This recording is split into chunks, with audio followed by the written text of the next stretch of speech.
It's awesome.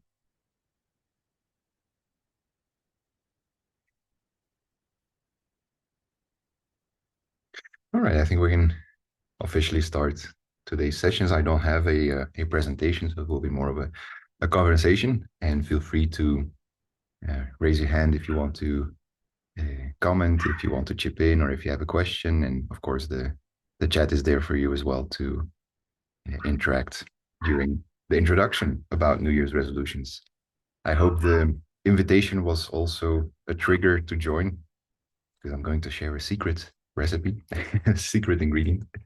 Well, it's not so secret, but it is a key, a special key that the monks have shared with us to help us make resolutions come true, and which is typically left out of the gazillion books that have been written nowadays on visualizing your ideal self and making your resolutions come true.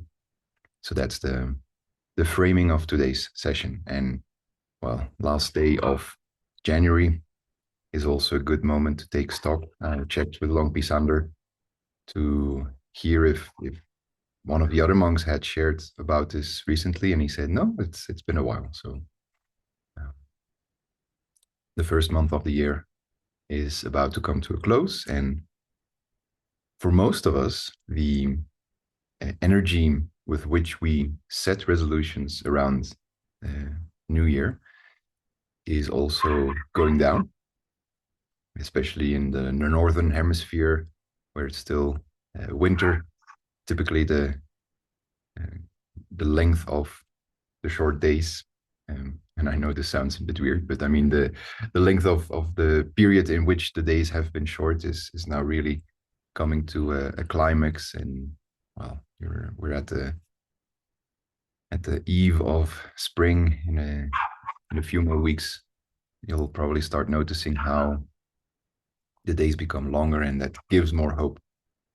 I think not this week, but the week before, Monday the 19th, I think it was, like Blue Monday, um, uh, day on which a lot of people feel quite down, because that's exactly when the high of Christmas celebrations, holidays, New Year's is starting to wear off. And so that's where these New Year's resolutions comes in, and where this talk comes in. One of the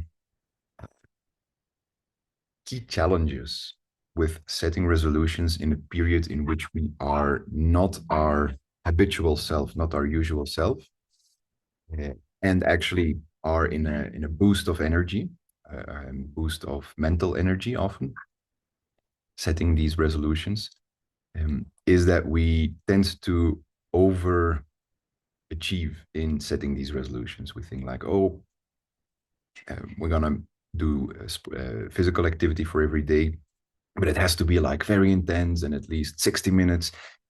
And then reality kicks in, and it turns out that we have lots of other responsibilities, work, family, community, and it becomes difficult to set aside 60 minutes, especially when we don't have that high energy anymore. So that's a first observation and ingredient I would like to share with you, is that if you have set resolutions that may come across or may strike as very ambitious, then take a moment to connect with the essence of your resolution, the spirit of your resolution, and see what can I do, imagining yourself in the average day or week in your life with all the regular responsibilities of running a family, being running your own business or being an employee, doing social work, all the leisure activities you already do during your leisure time, and think, how can I integrate the spirit of that resolution in a fairly accessible manner? Because that's already leveling up. It's already an improvement from status quo, from how you are today. And it gives you the advantage of creating consistency.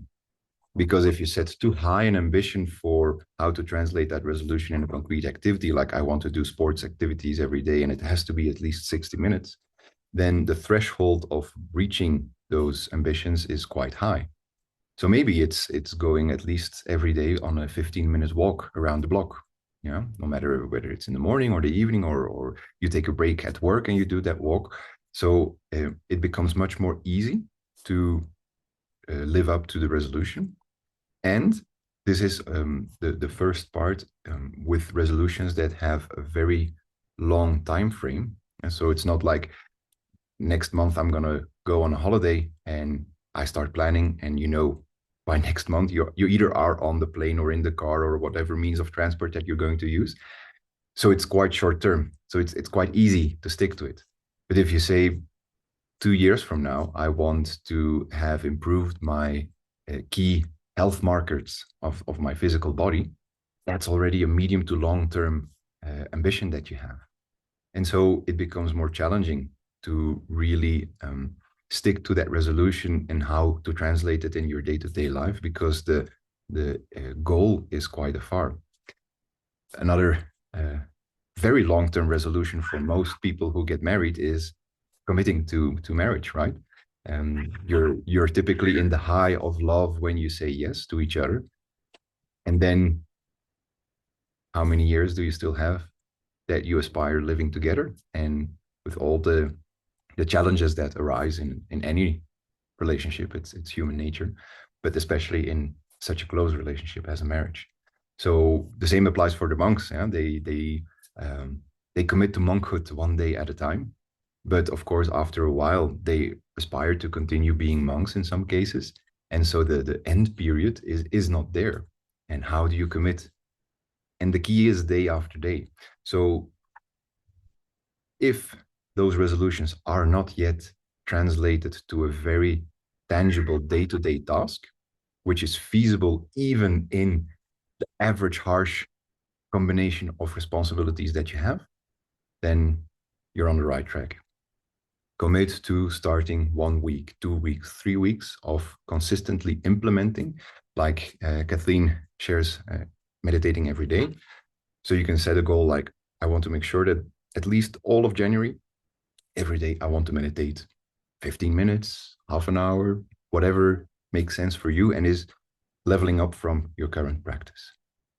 If you manage to stick to that short period, then that is the first critical threshold in developing firm determination. Sometimes if people are familiar with the words in Pali, firm determination is adhitthana. And satya is the short-term commitment that we do. And it's being truthful to what we set out to do. We walk our talk, and that is satya. And adhitthana is that long-term commitment. So, all right. First key ingredient, which is very important, is focus on how, especially when we talk about mid to long-term aspirations, make sure you're able to break them down in a short-term commitment that implies leveling up, and that will fuel you in creating a habit of integrating that resolution into your life. Good. Excellent. The second part is the common part that you will find so many books and podcasts and YouTube videos on, is visualization. Visualizing the you that will have reached that ambition, long-term ambition, for example, when it comes to health, is very important because it's the fuel.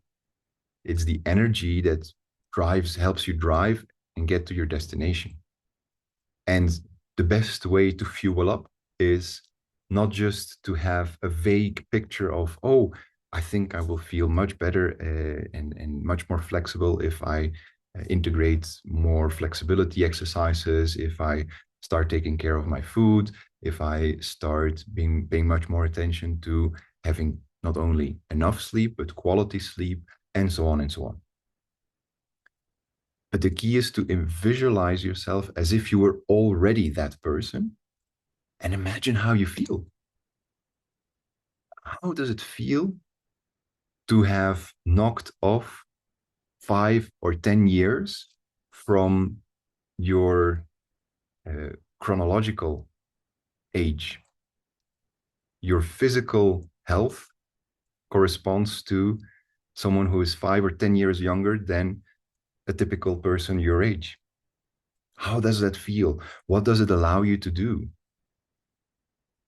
Maybe you are having much more fun playing around with your kids if you're a parent, or all of a sudden you start doing adventure activities.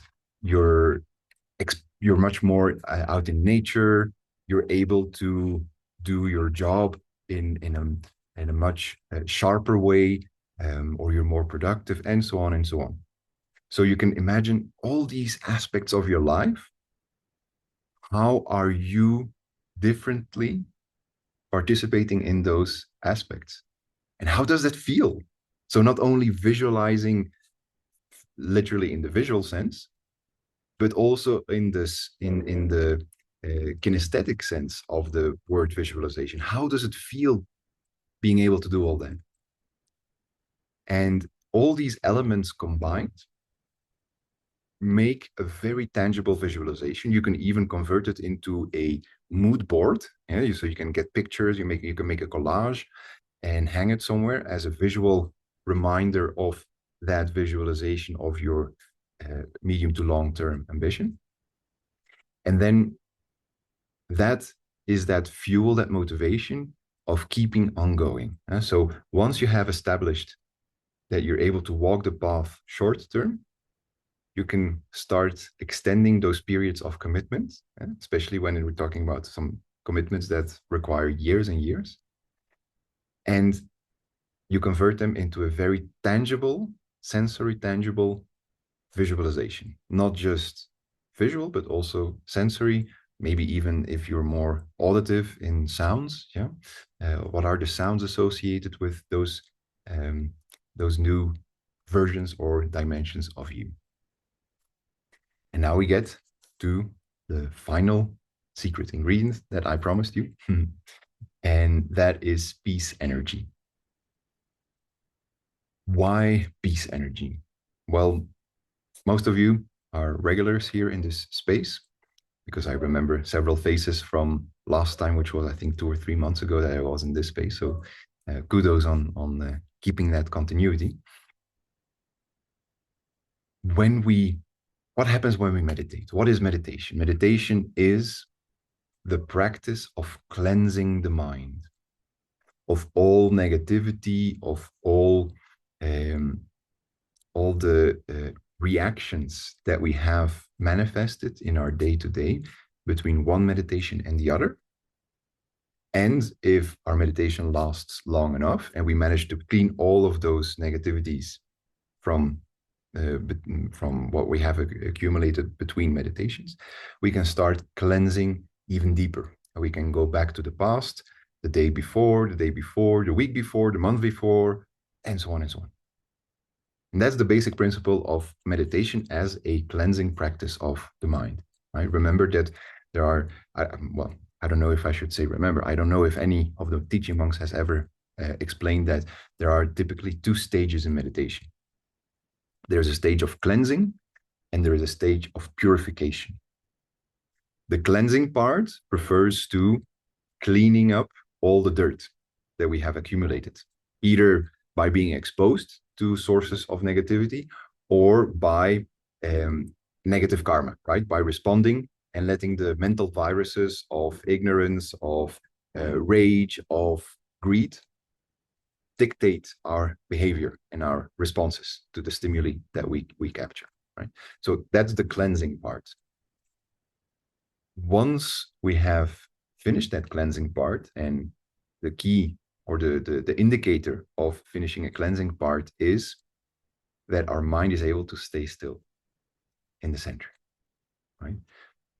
Until we still have many distractions and it's all the time bringing the mind back, lots of obstacles, that's the cleansing part. If we reach a phase where for at least 10 or 15 minutes continuously, you're able to sit still with your mind in the center, then you have passed to the purification stage. And you don't need to complicate, knowing the difference. It's something you will feel. And of course, it happens that, especially with shorter meditations of 20, 30 minutes, 40 minutes, sometimes it's not enough, right? Um, I'm just sharing. Yeah. I mean, everyone decides, is free to do to meditate how long they want, but sometimes it takes longer.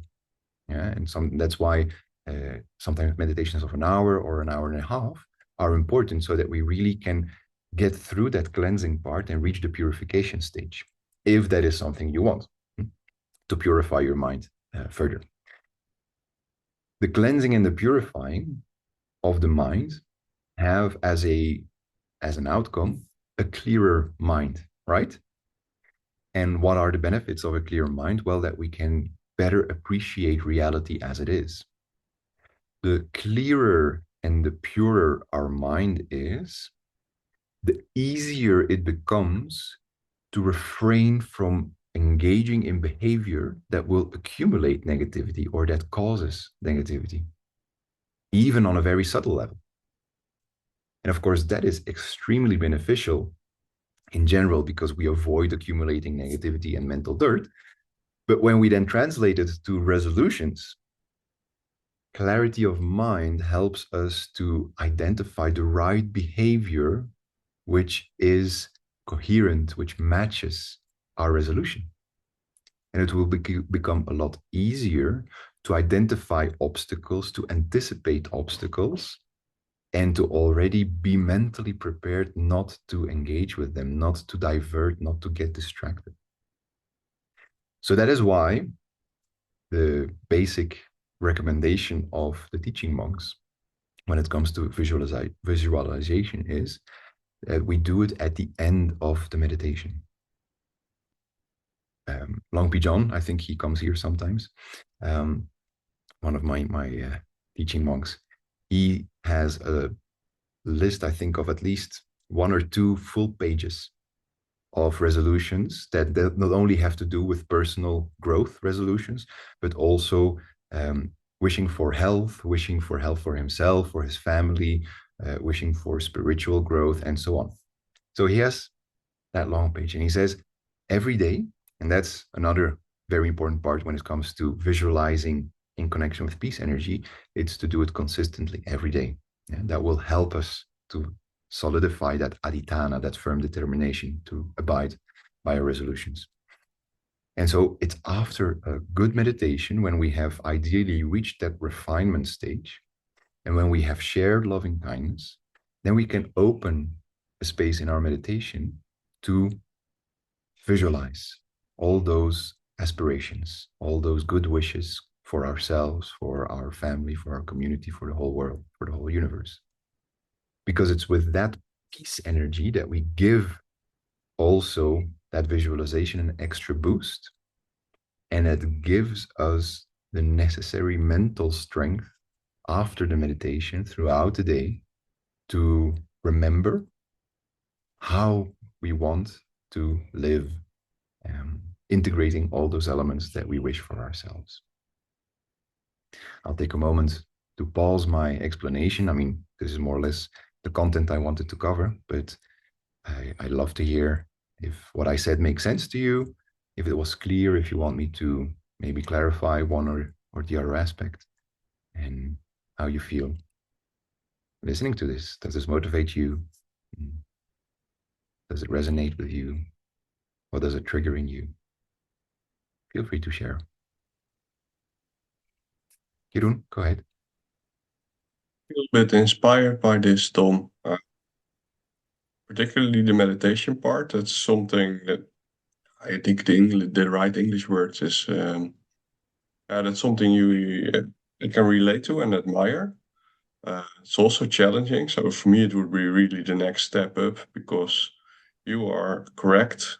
It does come together with like the longer meditations, which are good ones. And for me, myself, I'm at an effective maximum of about 45, 50 minutes currently. So I not always get to that stage where you really can radiate kindness. Uh, but it's definitely is inspiring story in order to try to reach a next step. That's awesome. I'm happy to hear that, Jeroen. So um, I think then the next step is first to see what is that, level up, which is realistic within your current combination of responsibilities, personal, family, work related, community related, and then set out a plan for 14 or 21 days or 31 days. And then Yeah, first, like you mentioned, take small steps, and one of the small steps for me would be to attend the retreat in person. Something I want to do. It's great to meditate together. You always learn. So for me, that's definitely something I can put in on the list for this year. excellent. Wonderful, wonderful. Thanks for sharing, Jeroen. And may your resolution come true.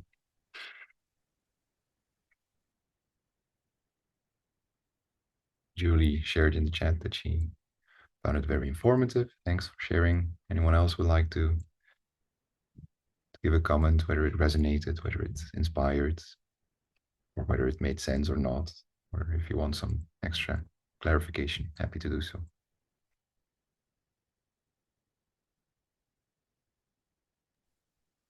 Yeah, maybe then me again, Tom, if you can clarify or reiterate a bit on, uh,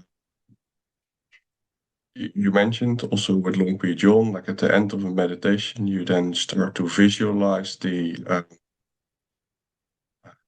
not the resolutions, but the, Good had a wishes. good word for it, like that whole list he is working through. And in a way, in a way, it's a bit of pretending because you, of course, you you try to reach a state, but you don't know whether when you are in that state, you will actually feel like that. I hope this is difficult in English to explain for me. um, but this is So, not in a way steering towards a certain direction, while you don't know when you reach that stage, you will actually feel like that. okay. Um, hmm. This has to do with quantum physics. If you want to look at it from a scientific perspective, um, from a meditation perspective, from a mind perspective, um, the mind is all encompassing. From a quantum perspective, every smallest particle contains the whole past, present, future, and the whole universe. Yeah? And depending on how it interacts with the environment, it will manifest itself as one or the other. So it's when energy and consciousness come together, they become matter in reality. So that's the principle of manifestation, explained very easily, simplistically. Been trying not to get into the details, technical details. But so the key conclusion of this is that that future is already in you.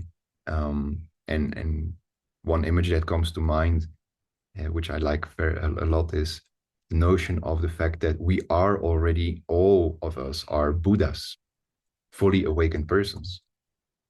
Only we're covered with layers of mental dirt, so to say, yeah, which is what keeps us from manifesting that being, fully awakened being that we all are already. But considering that state that we aspire to is not something different or something that will come from outside of us, but it's a manifestation of a version of ourselves that is already inside ourselves. So that is why it's also recommended to do the visualization after or at the end of the meditation, right? Because we will have more mental clarity, which allows us to connect more integratively with our whole being.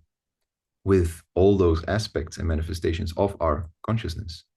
So it's you are, and so make sure you try to. It's good that you identify the mental belief that seems to limit you from connecting with that version of you, and you can just say, well, I will open up myself to see how I would feel being that person, because that person is already inside you.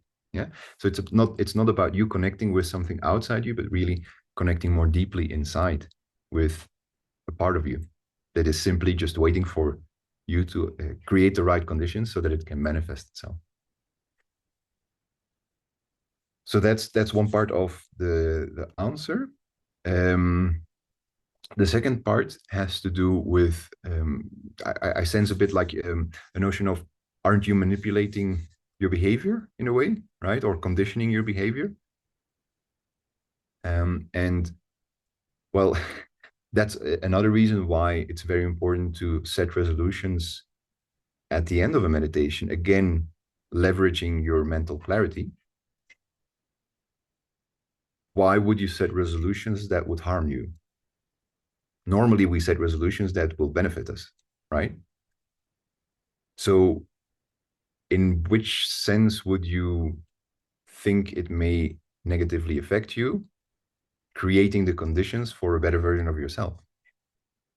So, this connects with the notion that if you connect with the right resolution, with the right intention, your mental clarity will help you to open the way, in the first place internally, to manifest the behavior that corresponds, that is coherent with that version. So you're not, in a way, you're neither predetermining nor conditioning. You're conditioning in a negative way. You're really helping you to unleash that version of yourself. And if it's a better version of yourself, why wouldn't you do so? Does that make sense? That's Okay. All right. Well, then I think we're coming at a good point to cultivate some inner peace together. So I invite us all to find that ideal, comfortable meditation posture, one in which we can sit upright with a natural, straight position. We pay attention to whatever body part may feel tense or uncomfortable, especially the shoulders. We can roll them back and down to open the chest and allow a natural flow of respiration. We make sure that our neck is upright as well, our chin slightly facing downwards. We gently allow our eyelids to close, making sure there is no pressure neither on the eyelids or in the corners of our eye. We lay our hands on our lap, palms facing upward.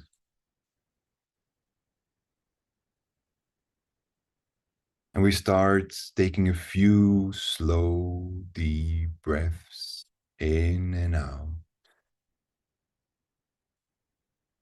filling our whole body with purity, with new, fresh energy.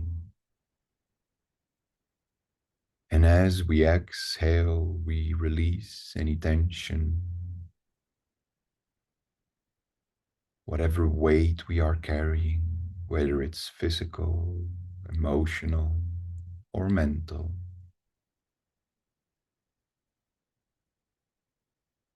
We allow the freshness to come in and spread throughout the body,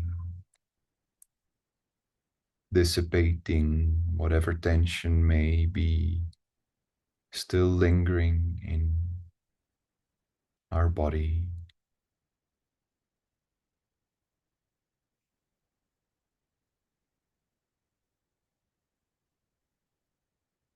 We then continue with a natural respiration, completely unforced, just creating the right conditions for our breath to reach our belly, making sure we give our body the opportunity to benefit from a healthy, relaxing respiration.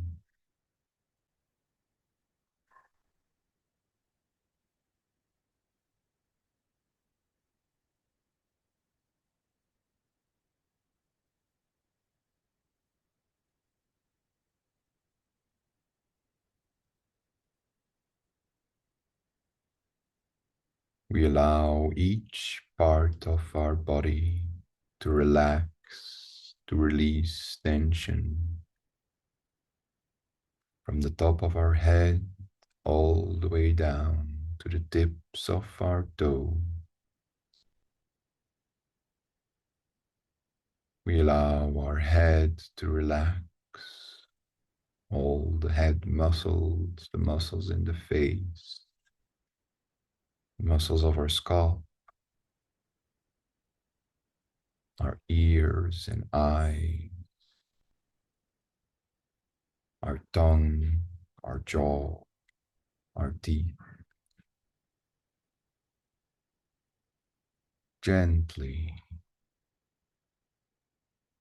as slowly as I deem necessary, I give my head the chance to relax, to release,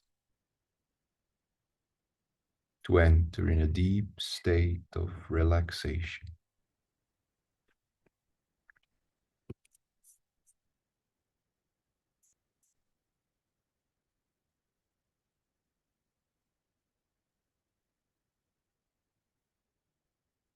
I allow that energy of relaxation to continue flowing down the rest of my body,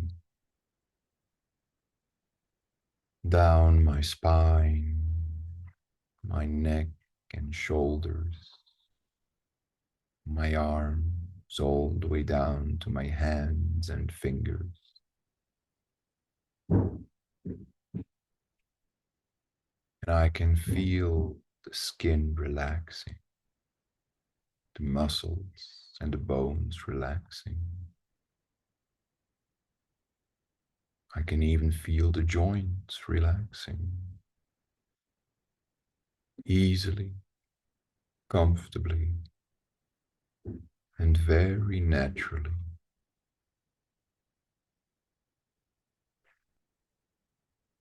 My chest and belly, my abdomen, my back, my whole upper body becomes more relaxed, more at ease, and all of that very naturally.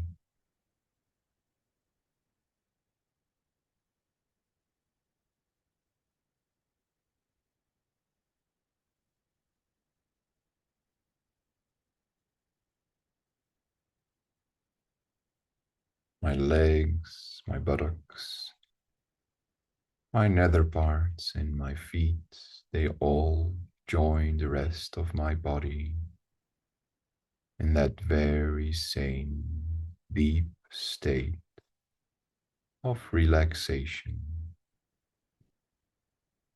completely tension free, worry free, all in all, more and more at ease.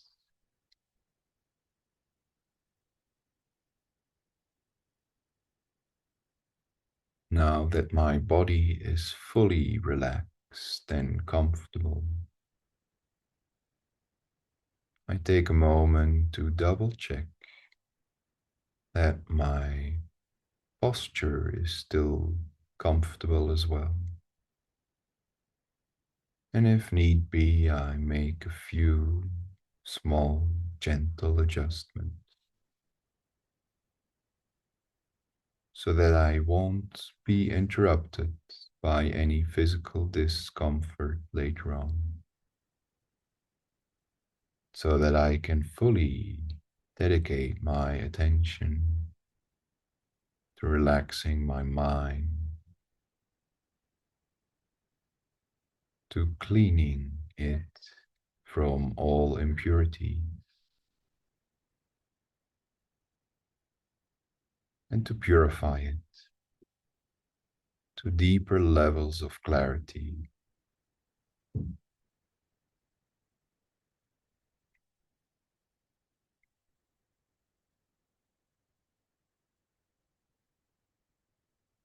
I invite the Sabai feeling inside me, thinking back of whatever experience makes me feel completely worry free, elated in a moderate way, joyful. It can be as simple as giving or receiving a hug, caressing a pet, taking a hot bath, or a nice cup of tea on a winter day.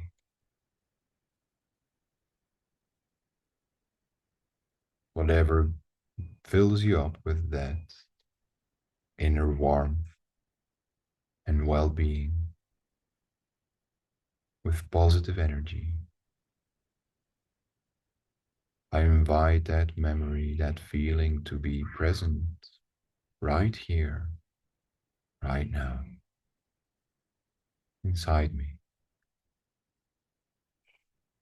And I give that Sabai feeling the space to grow and to really fill my whole being. I can feel myself being filled up with positivity, with purity, with a deep sensation of well being, bringing me in the right mental space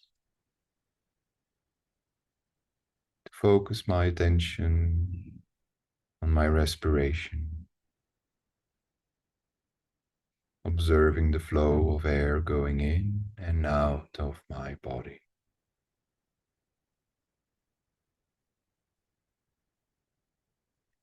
And I try to keep all of my attention with my breathing,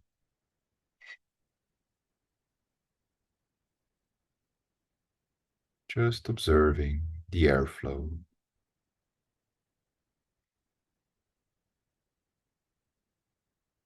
And every time I get distracted, I bring my attention back to my respiration,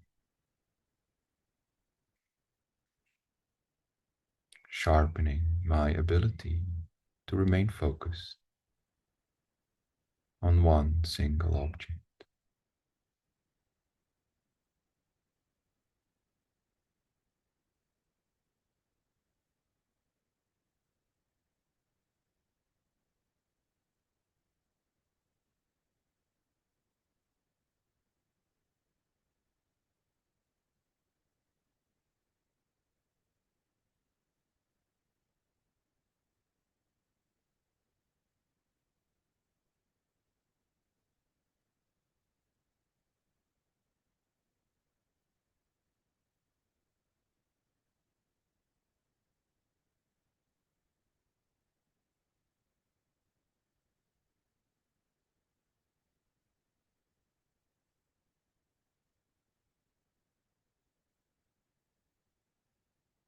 Gradually, it becomes easier to remain focused on my breathing.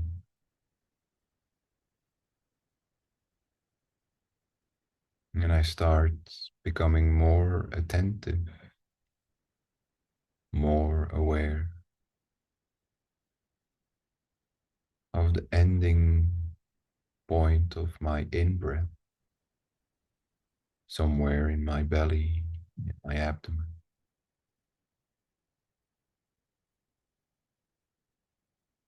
A space where the breath seems to come to a halt before starting its journey back out.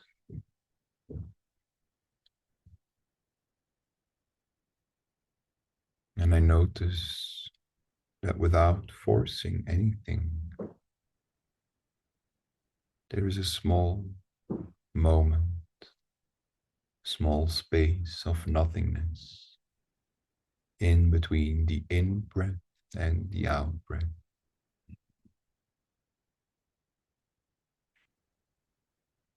And I allow that space to become bigger and bigger, immersing myself into that space, feeling how that space becomes a protective bubble in which I can sit peacefully, worry free, fully at ease, safe and protected. This is my safe space where I feel at home, and I can make that space as big as I want while I'll remain sitting quietly in its center.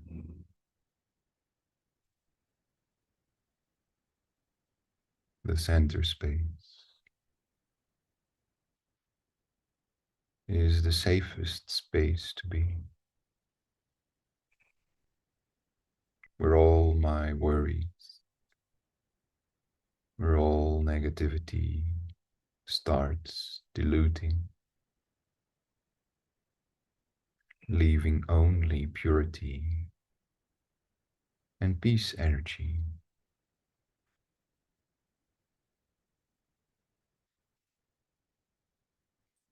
So I connect the peace energy in my center. And I know I can help my mind remain attentive, visualizing a crystal sphere, or the full moon, or repeating a mantra, imagining the vibration of the mantra coming from the center, calming my mind, bringing me back home.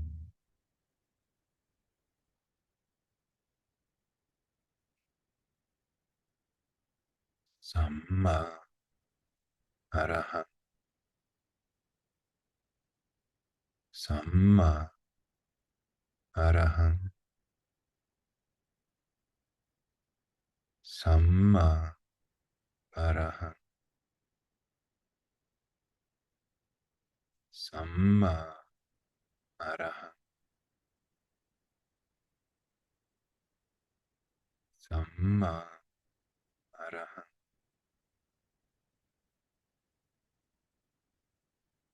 Samma Arahat, Samma Arahat,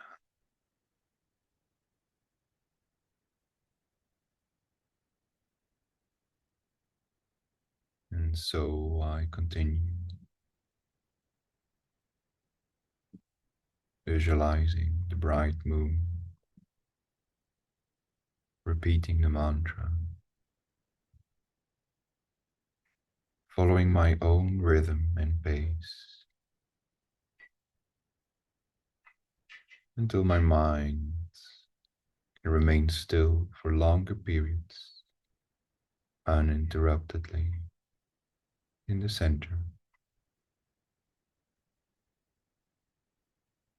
going further down and down to the center of the center, deeper and deeper in purity and peace.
naturally I enter a state of deeper calm,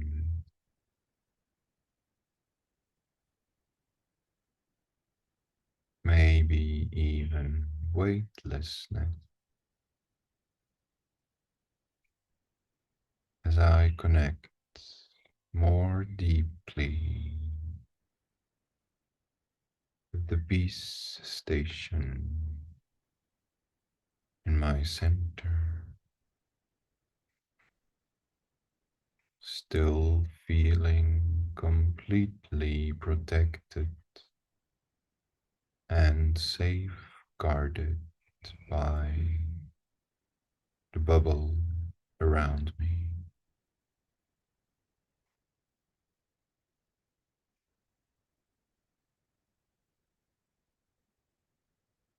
as if I were merging with the crystal ball or the full moon in my center.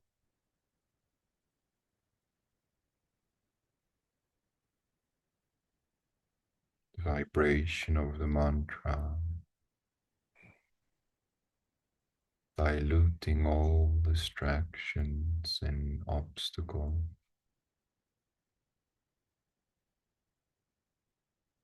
allowing me to connect more deeply with that space of purity in my center.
The peace energy flowing out of my center fills up my whole being. Every smallest particle of me is filled up to the brim with peace, purity, light, and love.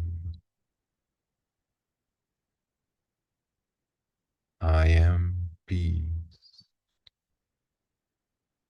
I am light. I am love.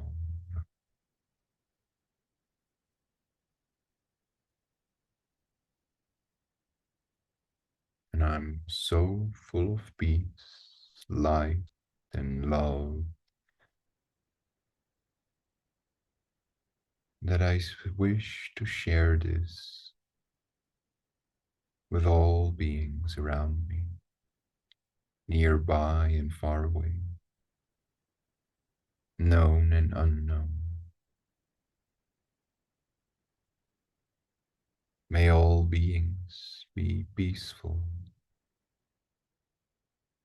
May all beings be happy and healthy.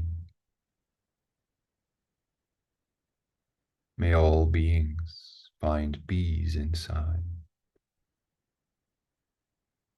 so that the inner peace can translate into outer peace through our thoughts, words, and behavior.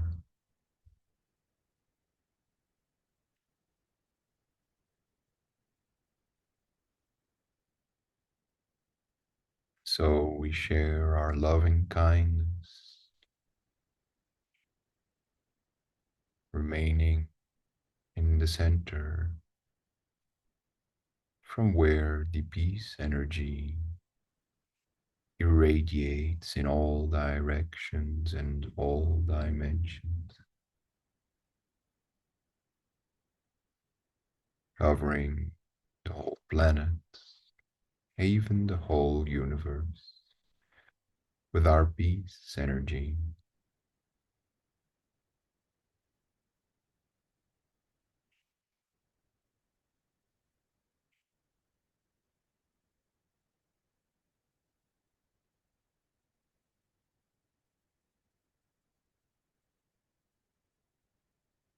And so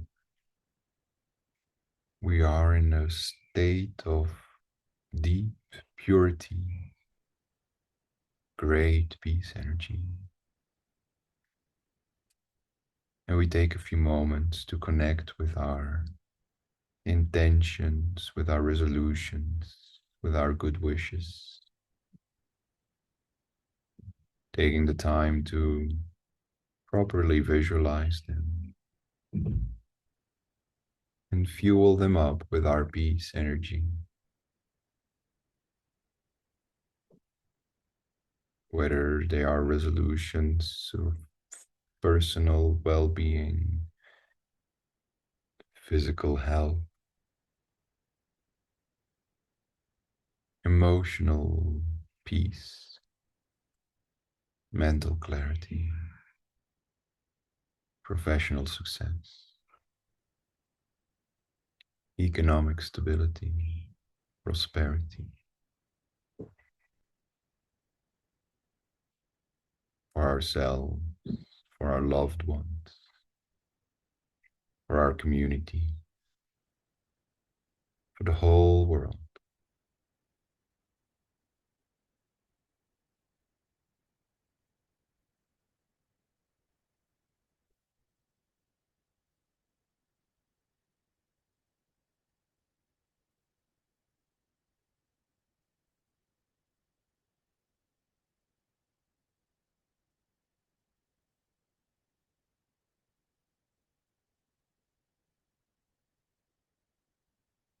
Now we're coming at an opportune moment to start preparing ourselves to close this meditation softly, gently, without rushing, becoming more aware of all physical sensations we experience here, starting with the sensation of our physical body, with the sensation of the space in which we sit, its temperature, the touch of the clothes against our skin, the sounds we hear nearby or further away.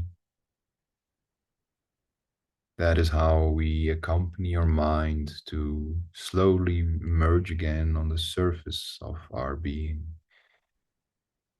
while continuing to very gently remain in touch with the center and the peace energy that flows out of our center. And when we finally feel that we are ready to open our eyes, we do so very gently and softly,